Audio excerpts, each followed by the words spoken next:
Hey guys, my name is Ryan Clark. I am the founder and CEO of Clark College Consulting and Clark College Funding, the author of two wonderful books, The College Entrance Game Plan and College Aid for Middle Class America. And today I wanted to talk to you about the activities list. We want to create an activities list.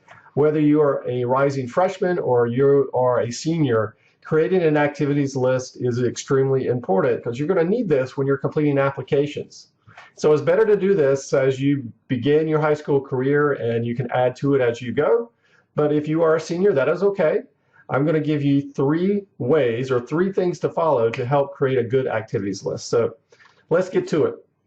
Whether you're doing pep rallies or preparing for academic competitions or playing a sport, colleges care about all that, and they want to know how you spent your time in high school. So you need to create this activities list. So the first thing we want to do to create an ultimate activities list is, number one, you want to write down all your activities. So you want to think about everything you've done over your entire high school career and write it down. And specifically, you want to name the organization or the activity you were involved in. Don't use abbreviations when you're writing these down. A reader might not know what DECA means or ASB means. So it's important to give a description of the organization as well as naming the whole organization. Number two, you want to include all activities, even if you are doing activities outside of school. So it could be youth groups, it could be club sports or recreational sports, it could be performing arts, it could be talents, it could be hobbies. Everything that you've been involved in, the colleges want to know, and you should list it. Even things that you did only once.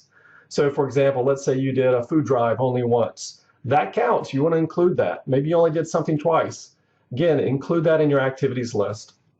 You also want to list, as you're creating these activities lists, how many years you participated in this activity.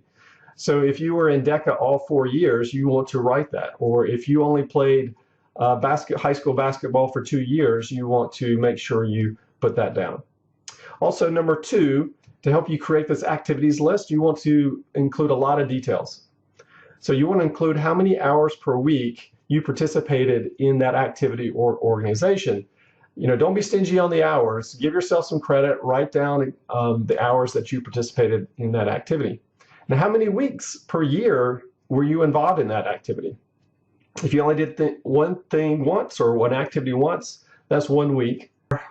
If you had a leadership position, colleges love students that showed leadership or taught or instructed.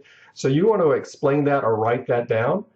If you want to show that you started in DECA as just a member, and by the time you were a junior, you were secretary, and by the time you were a senior, you became vice president, that's really cool too. So you want to show these colleges that your level of involvement in these different activities, specifically anything with leadership. Colleges love displaying and showing leadership, and so you want to write that detail down as well. Next, after you've done all that, you need to prioritize.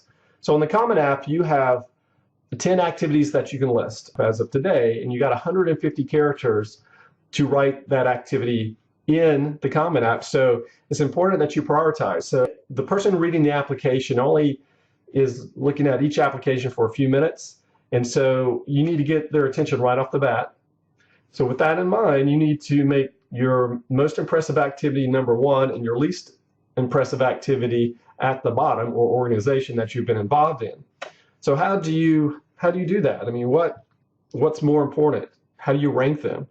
Well, think about the number of hours. If you spend a lot of hours in one activity, those count. And so that should be more on the top of your activities list if you spend a lot of hours in one activity.